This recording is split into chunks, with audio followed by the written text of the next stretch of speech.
Hi, I'm George Barros, Russia team lead here at the Institute for the Study of War. Putin's demands for so-called peace talks with Ukraine are not demands about territory and new borders. They're a series of demands about the future of Ukraine as a sovereign state. Despite facing significant military setbacks and mounting economic vulnerability, Putin's demands of Ukraine have never changed. Putin isn't interested in only territory. He's interested in the destruction of Ukraine as a sovereign state. The legal reality is that Ukraine is a sovereign state. Ukraine has its own constitution, legally recognized borders, full membership in the United Nations, and full authorities, rights, and obligations of an internationally recognized state.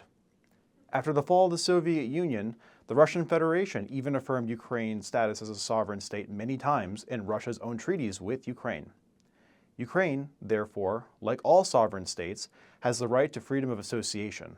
That is, the ability to talk to other states, form diplomatic relations, and even join alliances and blocs. But Putin's demands of Ukraine, in particular that Ukraine not be allowed to join the European Union or NATO as a precondition to merely sitting down at the negotiation table, presupposes a poison pill, that Ukraine doesn't have full freedom of association and actually therefore isn't a fully sovereign state. The U.S. should reject any so-called peace deal that compromises on the key principles that Ukraine is a sovereign state. The moment that we accept Putin's presupposition that Putin is solely demanding negotiation on new territorial boundaries and lose sight of the implications on Ukrainian statehood and sovereignty, we lose.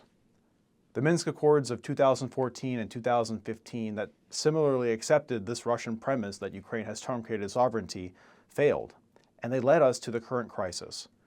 We must not repeat the same mistakes a decade later, especially when sustained military pressure is destroying Russia's economy and national wealth reserves, in a war that is at this point no longer sustainable in the long term for Putin at the current tempo of operations.